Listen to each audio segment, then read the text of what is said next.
Hello guys, welcome to YouTube channel learning state craft. I hope आप सब लोग ठीक होंगे और अभी तक हमने जितने भी टॉपिक्स किए हैं वो आपको समझ में आए होंगे और आपको ये जानने में भी हेल्प मिली होगी कि किस तरीके से पॉलिटिक्स जो है वो हमारी डे टू डे लाइफ को इन्फ्लुएंस करती है, हमारे पॉलिटिकल बिहेवियर को इन्फ्लुएंस करती है। And I would like to request you guys कि वीडियो देखने के बाद प्लीज़ आप लोग अपने रिव्यू ज़रूर शेयर किया कीजिए। इससे मुझे हेल्प मिलेगी ये जानने में कि जो भी कंटेंट मैं शेयर कर रही हूँ वो सफिशेंट है और आप लोग उसे ईजिली समझ पा रहे हैं। तो प्लीज़ आप लोग एंड में अपने रिव्यू ज़रूर शेयर किया कीजिए। और आज की क्लास शुरू करते हैं और क्लास शुरू करने से पहले please like, share and subscribe the channel. आज जो हम टॉपिक करने जा रहे हैं वो है नेशनलिज्म। इसमें हम जानेंगे कि नेशनलिज्म होता क्या है और किस तरीके से कंपैरेटिव पॉलिटिक्स में एक इम्पॉर्टेंट रोल प्ले करता है और नेशनलिज्म का राइज कैसे हुआ, किस तरीके से ये European and non European countries की पॉलिटिक्स को इम्पैक्ट करता है। इन चीज़ों को समझने की कोशिश करेंगे। Let's start the class. हमारा पहला टॉपिक है मीनिंग ऑफ नेशनलिज्म। हिंदी में इसे राष्ट्रीयता कहा जाता है। ये एक ऐसी विचारधारा है जो एक व्यक्ति या समूह का उसके देश के प्रति प्रेम, समर्पण या एकता को दिखाता है। ये एक व्यक्ति में उसके देश के सांस्कृतिक, ऐतिहासिक, राजनीतिक पहलुओं पर गर्व करने का जो भाव है उसका विकास करता है। जो राष्ट्रीयता है ये एक देश को सशक्त बनाने में भी महत्वपूर्ण भूमिका निभाता है और एक देश की प्रगति के लिए लोगों को एकजुट करने का भी काम करता है।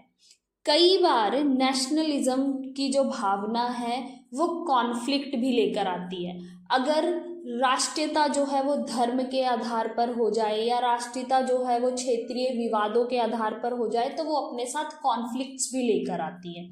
जैसे अगर हम भारत की बात करें तो आज़ादी के लिए बहुत सारे आंदोलन किए जा रहे थे, लोगों में राष्ट्रीयता की जो भावना थी वो प्रबल थी, लेकिन एक समय के बाद लोगों के अंदर राष्ट्रीयता की भावना जो है वो धर्म के आधार पर हो गई, जिसके कारण 1947 में जब हमारा देश आज़ाद हुआ तो उसे दो हिस्सों में विभाजित करना पड़ा। तो कई बार जो हमारी राष्ट्रीयता है वो कॉन्फ्लिक्ट भी लाती है। नेक्स्ट टॉपिक है हमारा नेशनलिज्म एंड कंपैरेटिव पॉलिटिक्स।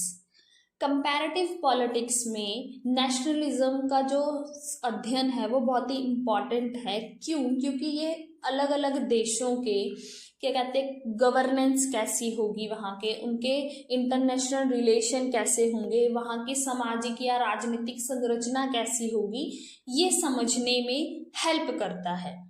जो हमारी राष्ट्रीयता होती है वो एक देश के सामाजिक, आर्थिक, राजनीतिक पहलुओं को इम्पैक्ट करती है। तो कंपैरेटिव पॉलिटिक्स जो है वो राष्ट्रीयता के समाज, राजनीतिक, आर्थिक प्रभावों को बेहतर ढंग से समझने में हमारी हेल्प करता है। इसलिए नेशनलिज्म को हम कंपैरेटिव पॉलिटिक्स में पढ़ते हैं। Rise of nationalism. नेशनलिज्म का उदय कैसे हुआ ये जानने से पहले यहाँ पर एक पिक्चर दी हुई है, इसको हम समझते हैं। ये पिक्चर जो है ये फ्रेडरिक सैरियो ने 1848 में बनाई थी और इस पिक्चर का नाम है द पैक्ट ऑफ नेशंस।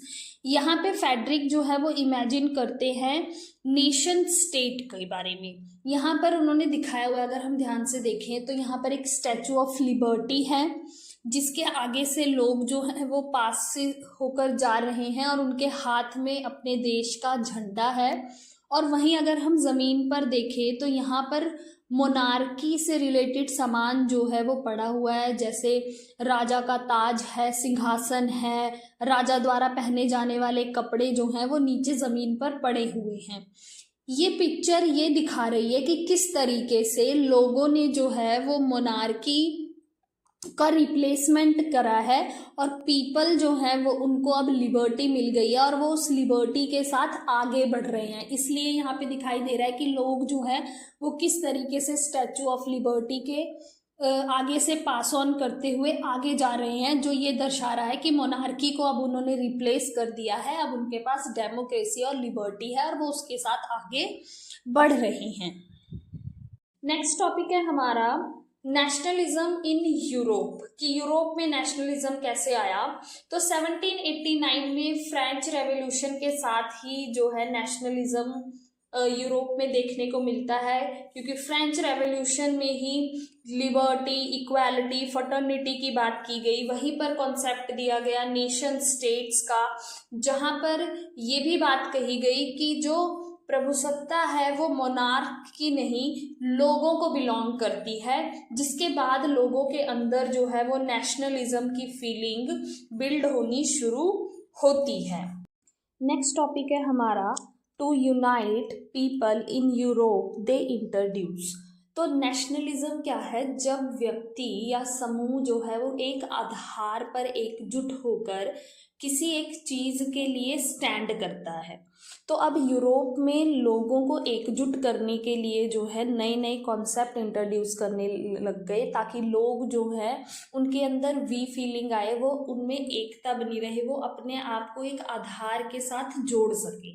तो इसके लिए यूरोप में जो है कॉन्सेप्ट इंट्रोड्यूस किया गया ला पात्रे। ला पात्रे होता है द फादरलैंड, की होमलैंड। लोगों को एकजुट करने के लिए ये आधार दिया गया कि आप लोग जो है अपने इस भूमि के लिए इकट्ठे हों, उसके लिए आप संघर्ष करें। और उसके बाद नेक्स्ट दिया गया ले सिटियो द सिटीजन, की लोगों के अंदर ये फीलिंग डेवलप की गई कि आप जो हैं इस देश के नागरिक हैं, और इस देश के नागरिक होने के कारण, इस होमलैंड के नागरिक होने के कारण आप लोगों को एकजुट होना चाहिए, आप में यूनिटी जो है वो होनी चाहिए।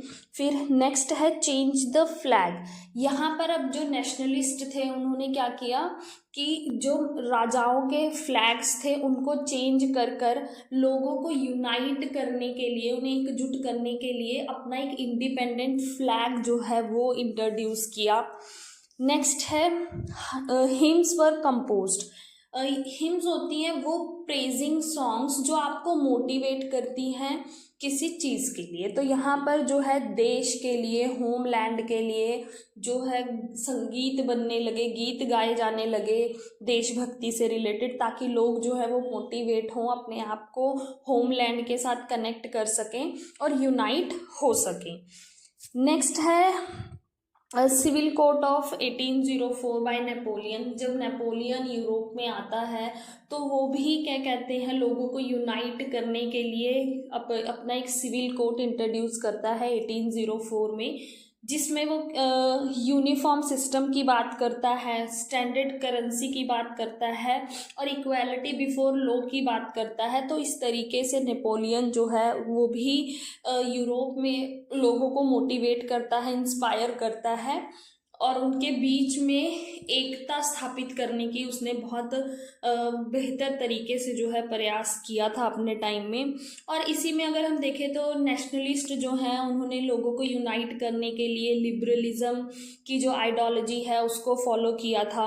और 1830 की अगर हम बात करें तो इस टाइम पीरियड में एक आइडियोलॉजी जो बहुत ज़्यादा यूरोप में फैली वो थी रोमांटिसिज्म, जिसमें लोगों को यूनाइट करने के लिए, एकजुट करने के लिए जो है फोक डांस का इस्तेमाल किया जा रहा था, लैंग्वेज का इस्तेमाल किया जा रहा था, कल्चर का यूज़ किया जा रहा था। तो इन आधारों पे लोगों को जो है वो एकजुट करने की कोशिश की जा रही थी। तो इस आइडियोलॉजी को कहा गया रोमांटिसिज्म। तो इस तरीके से यूरोप में जो है लोगों को एकजुट करने के लिए नए नए कॉन्सेप्ट जो हैं वो इंट्रोड्यूस किए जा रहे थे, ताकि लोग जो हैं वो इकट्ठे होकर एकता जो है वो दिखा सके। नेक्स्ट टॉपिक है हमारा impact of nationalism in Europe, की नेशनलिज्म का यूरोप पे क्या प्रभाव रहा। तो 1789 में फ्रेंच रेवोल्यूशन के साथ ही यूरोप में नेशनलिज्म का राइज होता है, और नेशनलिज्म जो है विद इन नेशन लोगों को यूनाइट करने का काम करता है, और वहाँ के पॉलिटिकल, सोशल और कल्चरल जो स्ट्रक्चर्स हैं उनको शेपन करने का काम करता है। इसका इम्पैक्ट यूरोप में ये रहा, फर्स्ट है यूनिफिकेशन ऑफ नेशंस, की नेशंस का यूनिफिकेशन हुआ, उन्होंने अपनी सीमाएं जो है वो निर्धारित करी। जैसे इटली जो है उसने 1861 में इटली का यूनिफिकेशन हुआ, फिर 1871 में जर्मनी का यूनिफिकेशन हुआ, और सेकंड है एंड ऑफ एम्पायर्स, की जो राजशाही शासन था उसका अंत हो गया, और राइज ऑफ डेमोक्रेटिक आइडल्स हो गया, कि अब डेमोक्रेसी का जो है उदय हुआ है, उसके जो मूल्य हैं उनकी डिमांड अब बढ़ने लगी है, लोग जो है लिबर्टी, इक्वालिटी, फर्टर्निटी की बात करने लगे हैं। और नेशनलिज्म जो है वो अपने साथ कॉन्फ्लिक्ट और वॉर्स भी लेकर आया, क्योंकि कॉन्फ्लिक्ट कैसे, कि जब नेशनलिज्म की फीलिंग आई तो उसके साथ ही लोगों में और राजाओं के बीच में कॉन्फ्लिक्ट हुए, जिसके चलते बहुत सारी रेवोल्यूशंस हुई, वॉर हुई। तो अगर हम वॉर की बात करें तो फर्स्ट वर्ल्ड वॉर जो है वो इसका एक बेहतरीन उदाहरण है। नेक्स्ट है कल्चरल आइडेंटिटी। नेशनलिज्म क्या है, उसने लोगों के अंदर अपने कल्चर आइडेंटिटी को लेकर एक फीलिंग बिल्ड करी, कि किस तरीके से लोग जो हैं अपनी भाषा, अपने पहरावे, अपने खान पान, अपने रहने के तरीके से जो है यूनाइट हुए। तो ये इम्पैक्ट रहा नेशनलिज्म का यूरोप पर।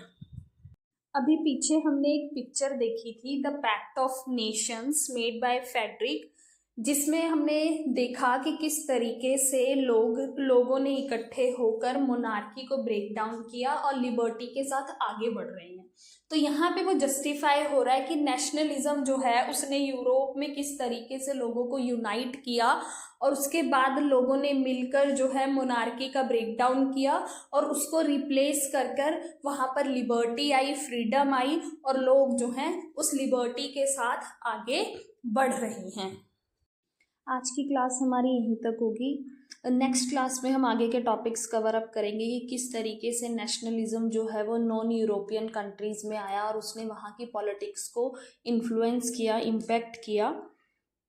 आई होप कि आज जो भी हमने टॉपिक्स कवर अप किए हैं वो समझ में आ गए होंगे। Thank you for watching. Please like, share and subscribe the channel.